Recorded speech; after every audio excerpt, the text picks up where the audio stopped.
So this week we start with a couple of comments. One of our viewers commented down below saying all you ever do is review the super fast cars in Forza Motorsport 7, i.e. the DB11, not the Mustang, the Ford GT, and cars like that. And they said we never really covered the slower SUV type cars and hot hatch cars. And to this I got a bit angry because yes we do, and two, us over here at the TMDC Place channel love the hot hatches of today. I adore them, and so I thought, you know what, this week we'll dedicate the car review series to the hot hatches of Forza Motorsport 7. Now, another commenter said, why not review the A45 AMG? And they said because when they drove it they absolutely hated it. So, here's my verdict on it. The 2013 Mercedes-Benz A45 AMG. Now, this is a car that I've driven in Forza Motorsport, Forza Horizon 3 even, and again, like a lot of the cars I drove in Forza Horizon 3, it drives nothing to the way it drives in Forza Motorsport 7. In Forza Horizon 3 it was terrible. In Forza Motorsport 7 it's not that bad. Now, you can buy it from the auto show for 69,000 credits. Now yes, get it all laughed out your system, it's number 69, blah blah blah. But it is very, very good money for what you get. Now, what you get is a 355 horsepower, 332 foot-pounds of torque, turbocharged 2-litre i4. Yes, I said that right, an i4 from Mercedes-Benz. Who would have known? We're going to get into the logistics of it in a bit though. This car weighs around 3,263 pounds, and that's mainly because it is obviously front engine mounted, like every car should be, and it is all-wheel drive. Again, not really something Mercedes-Benz usually does. This has 235s on the front, 235s on the rear, road tyres as standard, so the grip's pretty good. And it goes from 0 to 60 in 4.3 seconds, 0 to 100 in 10.6 seconds, 60 to 0 in 141 feet, 100 to 0 in 326 feet, with a top speed of around about 168 miles an hour. Now, they're all numbers, of course. Not everyone is going to like to hear the numbers. So what does that mean? Well, it means it's got incredible acceleration. Like, you would be surprised by how fast this thing accelerates. Also, this car has a good amount of grip. Like, it's got all-wheel drive. Obviously, it's got the tyres. I think it's got a lot of grip and not a lot of grip at the same time. We're going to get into that in a minute. But yeah, like I was saying, Mercedes never really build all-wheel drive i4s, and this is the actually first hot hatch AMG built Mercedes. So I think they've done an amazing job. They've never built an AMG tuned hot hatch, and they've done a brilliant job with it.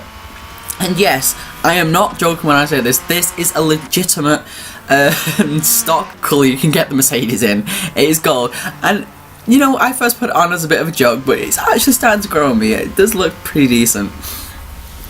But yeah, so it sounds good, as you can hear. It does sound incredible. The stats say it's gonna do well, but what does it actually drive like on a track?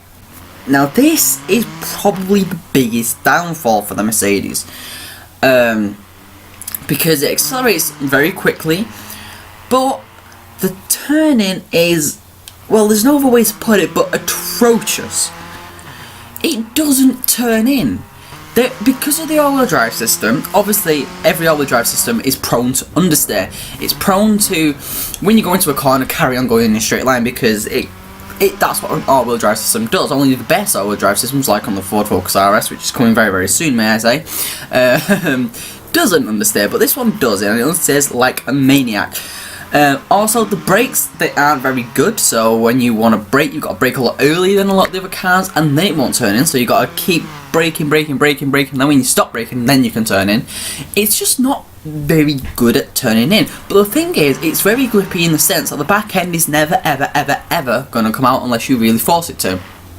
Which we have to, because obviously we've got to do the drifting side of things very, very soon. So the car looks good, it sounds good, it's reasonably priced, and well, it drives decently. So let's take it to our next stop, the drag strip, where we are giving this Mercedes 3 attempts to find the fastest drag time it has. And what we've got to remember is, to be honest, we haven't really took many hot hatches around. We took the Veloster, which if you guys didn't see was taken recently, and the Ford Fiesta. And this Mercedes is also all-wheel drive, so it's going to do much better than all of them. And it brung in a time of a 12.395, putting it into 18th place, which is like 4/100ths of a second faster than the Chrysler 300 SRT8 and 1/10 slower than a Formula E. Now our next challenge was to take it round the Maple Valley for drifting of 15 minutes. And now, I will say, I was astounded by how good this thing is to drift. It just does what you tell it to. And I know I was complaining before about it understeering, but this is completely different. Yes, you will get understeer when you drive this car like a race car. When you drive this car manually, you probably will get understeer. But the thing is, when you want to drift it, all you gotta do, because it's all-wheel drive, you've got to rip the handbrake, and it slides. And it slides incredibly well. I was not expecting it to drift this well. As you can see, there has been a bit of a crash. We will not talk about how I crashed it, because the thing is, it drifts, but then it can be a bit difficult to catch sometimes, and then when you catch it, it can go into a very big twitch, and then when it goes into a very big twitch, you're prone to throwing it into a wall, which is not very good at all. But I'm not gonna lie, this thing looks incredible when it's drifting. Like, a lot of cars look really cool when they're drifting, but this thing looks amazing, and it sounds incredible. Oh my god, this car, it sounds incredible. There's loads of pops and bangs and just things that make this so incredible to listen to. The thing is, it's just not that good to drive. So I'll give my overall verdict on it after we do our hot lap, of course, which is coming up next. But yeah, this, obviously, all-wheel drive cars, I prefer to drift all-wheel drive cars. I find it a lot easier, so I would have expected this thing to do well. Like, the best of our hot hatches so far is the Hyundai Veloster N, which got a 28,876, which is in 5th place, and then in 6th place we got the Ford Fiesta ST, which got a 28,113. And yes, I did just lose the car, but it looked cool. I managed to save it pretty well, and then drifted across the line in a minute.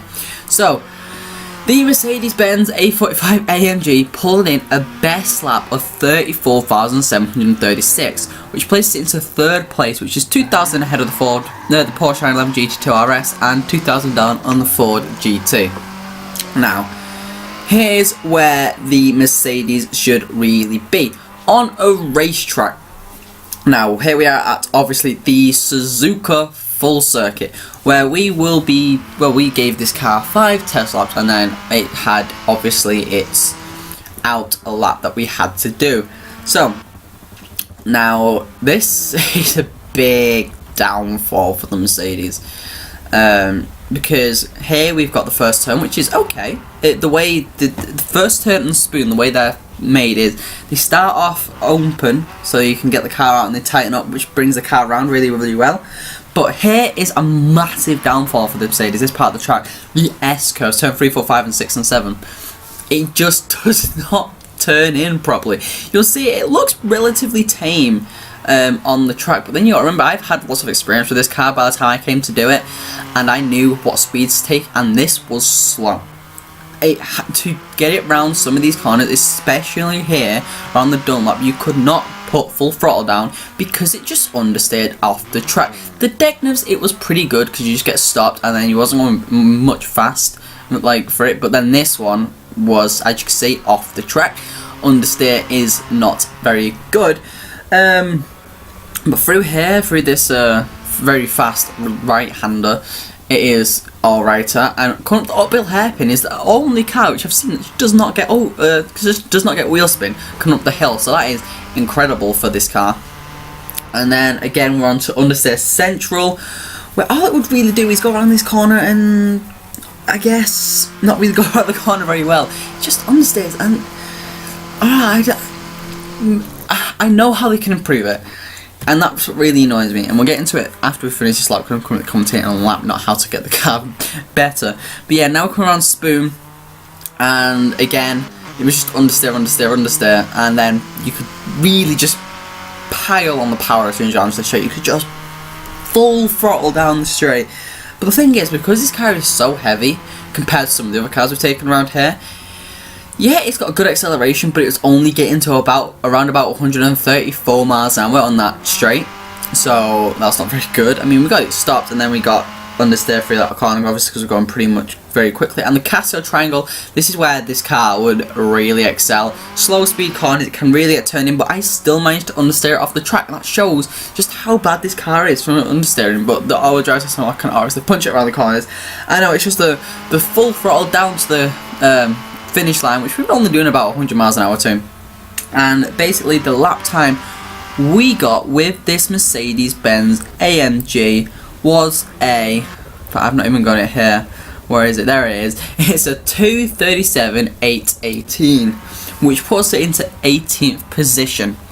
Which, don't get me wrong, is alright. It is 0.5 seconds down on the Jeep Trackhawk, which is in 17th place, but it is 3 seconds faster than the Chrysler 300 SRT8.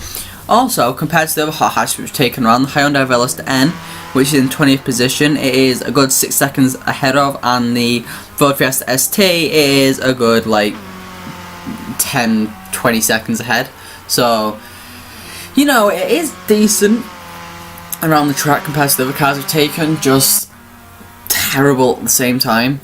So yeah, like I said, I do know how they can make this car better. All they've got to really do is put bigger tyres on the front of it. 245s I think it is that are on it at the minute. No, 235s even that are on it at the minute. Just aren't big enough. They're just not big enough at all. They would want like I know 285s would look a bit stupid, but it would drive so much better. It would have enough turning, and since the power is going to the front wheels as well, it won't really struggle with it. And that would make this car incredible. Genuinely incredible. But obviously we got to keep these cars stocked, so I couldn't really do that. But yeah, so would I buy this Mercedes-Benz A45 AMG in Forza Motorsport 7 if I weren't doing it for the review series? And now the honest answer, no, Siri, go away. And now the honest answer is no, I wouldn't. Don't get me wrong, it's a good car, it sounds great, it looks incredible, but it just, with the hot hatches we've got in Forza Motorsport 7, it is not worth it. So, what I mean by that is the Ford Focus RS, which is being reviewed next, that is so much better than this car. I will be taking also the brand new Honda Civic, and we'll be giving our verdict on that at the end of the week, which should be exciting. But this car just, I know it's Mercedes' first try and they're not going to get it right first time, but I think Mercedes should really stick to the sports cars and not really to the hot hatches, because it's not been a very good job at all. I mean, don't get me wrong, it is not a bad car. There is worse cars out there, just this one isn't the best either, and Mercedes have built much better cars in the past. But yeah, if you've enjoyed this review, guys, and want to see more like this, make sure you leave a like and subscribe for more on the channel. Subscribe to the channel for more coming very soon. Comment down below what cars you want to see me review. I kind of already have this week planned out, because it is hot hatch week. So I'll next be taking the Ford Focus RS, the brand new one, and the brand new Honda Civic after that, which should be exciting to say the least. But yeah, that's it from me, TMD's Hyper. Actually, comment down below what you want to do next week, or what car you want to see done instead of the Ford or the Honda Civic. But yeah, that's it from me, TMD's Hyper, signing out.